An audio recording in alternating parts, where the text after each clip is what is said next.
Ngayong binabangga po mga kababayan ng mga Nograles ang mga Duterte sa Davao City ay muli pong nakalkal mga kababayan itong kanilang matagal ng issue na hinaharap ng kanilang pamilya. Dati pa nakalkal po ni Roque mga kababayan. Muli po niyang binuhay itong kryptonite ng pamilya Nograles mga kababayan na issue dahil sa tuwing ino-open daw ito na issue mga kababayan talagang nag-iinit daw ang mga ulo ng mga Nograles. Sa makatuwid mga kababayan, pinakulong pa daw nila itong journalistang nagbalita nito. Dahil nung panahong iyon mga kababayan na lumabas daw ang issue na Borles King! Ang ama daw nila Carlo at Mig Nograles mga kababayan. Sabi ng reporter na nagbalita nito. Pinakulong pa ni dating House Speaker Prospero Nograles mga kababayan, ang reporter. At parang tinrap daw talaga mga kababayan, sabi ni Roque. Dahil bago pa daw ito sinampahan ng kaso mga kababayan, ay inassign pa raw, inassign sa ibang lugar. Hindi daw niya alam mga kababayan na mayroon na pala daw kaso na naisampa sa kanya. Tapos nahuli.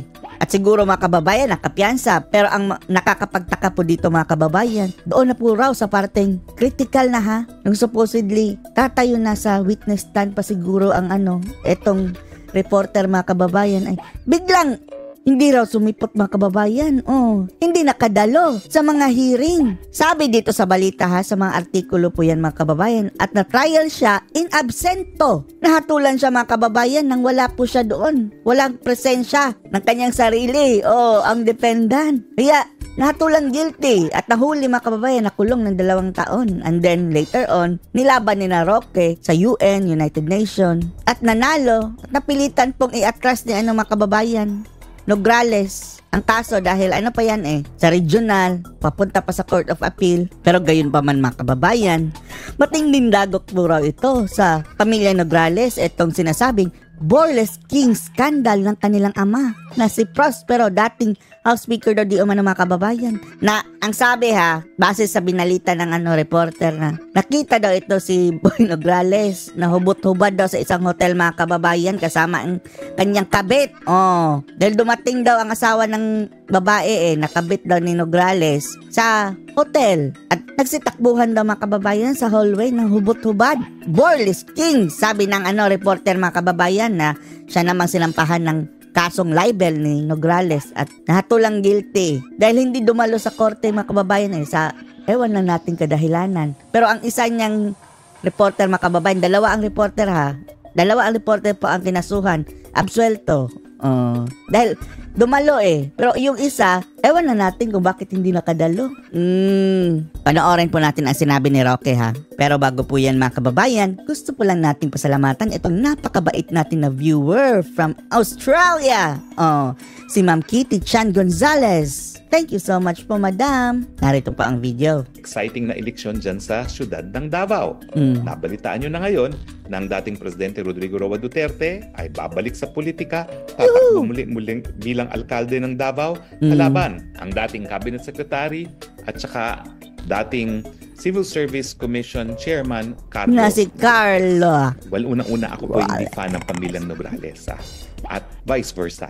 Hate na hate din nila ako. Bakit? Hate na hate si Roque. Ako po yung nagpa-practice pa, matagal ko na po talagang ginawang advokasya ang malayang pananalita at malayang pamamahayag. Meron pong isang Davao radio broadcaster na ang pangalan ay Alexander Adonis na pinukulong ng ama ng 3 Nograles, yung dating Speaker Nograles dahil dun sa iskandalo na tinatawag na burlesking incident. Burlesking? Yung insidenteng ito ay di umano nahanap na tumatakbo, nakitang tumatakbo hubad-hubad si dating Speaker Nograles sa isang lobby ng hotel dyan sa Makati kasama ang isang babae na may asawa at nahuli daw sila nung asawa ng babae. Now, pinakulong po itong sa Alexander Adonis kasi ito naman sa Alexander Adonis hindi na nagbalita sa pangyayari, abay isinadula pa niya sa kanyang radio program. At meron detalyado po talaga na nangyari daw doon sa panig ni Speaker Nograles at doon sa asawa ng babae.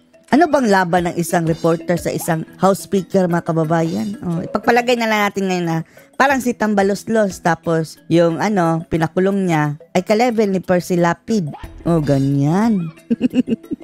Kulong talaga mga kababayan. Regardless na kung may katotohanan o hindi. House Speaker ang kinalaban eh. Tapos ang nakakapagtaka mga kababayan, sabi sa ulat ha, basahin niyo sa internet. Nung panahon ng trial mga kababayan, tinrial siya nang wala siya doon, yung defendant. Ewan lang natin kung anong dahilan, kung bakit hindi nakadalo sa korte.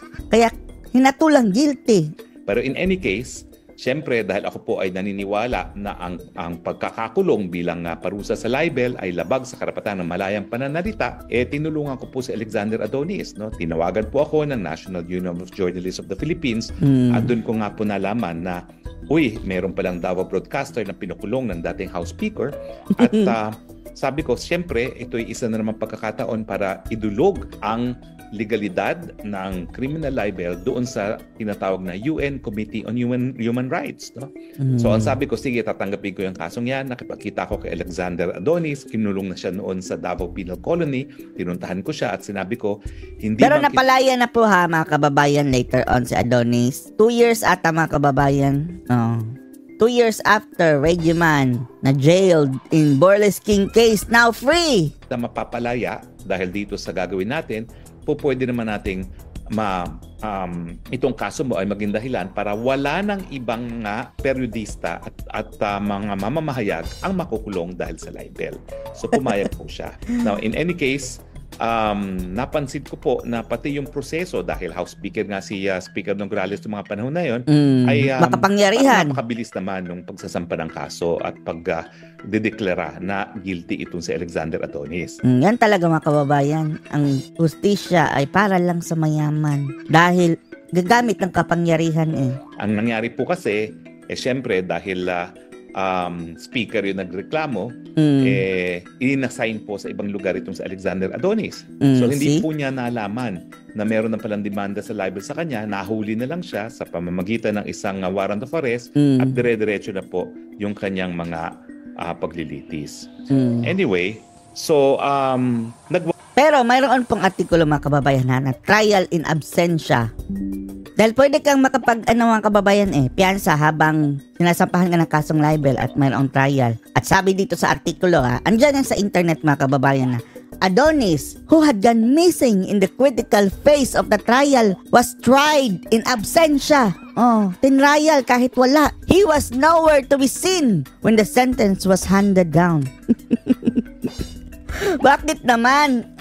Biglang nawala si Adonis nung critical phase na haharap na siya sa judge mga kababayan na explain yourself o ganyan. Pero yung isang broadcaster mga kababayan naabsuelto dahil andon na-dismiss. So, hindi ba masyadong fishy?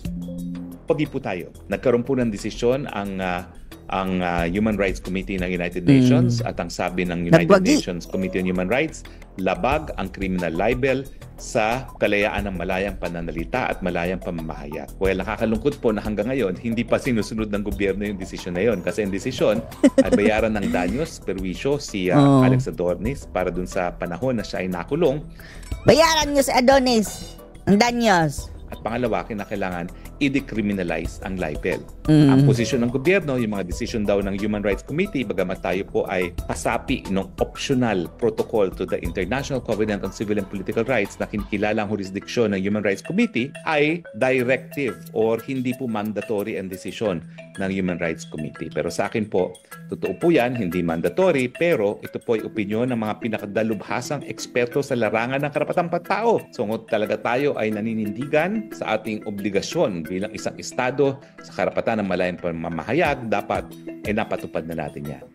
Unfortunately, miski ako po yung naging mambabatas ng 17th Congress, nagpasa rin po ako ng panukalang batas para ma-decriminalize ang libel, hindi po tayo naging matagumpay dahil hanggang ngayon may parusa rin pagkakakulong. Ang ibig sabihin po nito is mula't mula pa ayaw sa akin ng pamilyang Nograles. Kasi doon sa pagsasampa ko ng kasong ito, naungkat yung nais na nilang makalimutan sa Davao at nalaman tuloy sa buong Pilipinas. Nalaman tuloy ang Borles King at madalas lumalabas Borles King. Borles King incident. At in fact, Miski ako'y kongresista na at kasama ko sa kongreso ang dalawang Nograles, si Carlo Nograles na isang district congressman nagtatarayan. ng Davao, si Jericho Nograles na congressman ng PBA, alam ko naman nagpaplastikan lang kami. Kaya talaga Plastic busit na yan. busit sila sa akin. At yung ama nila na nabubuhay pa ng mga panahon na yon, meron ng Facebook.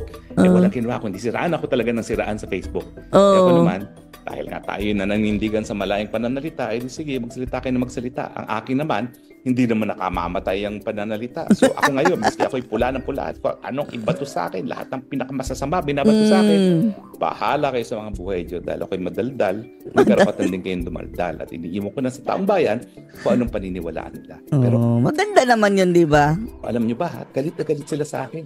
So ano ba sasabi nyo dito mga kababayan na nakalkal ang issue na pinakatago-tago nitong mga Nograles na Borles King? Anong masasabi nyo dito? Post your comments below.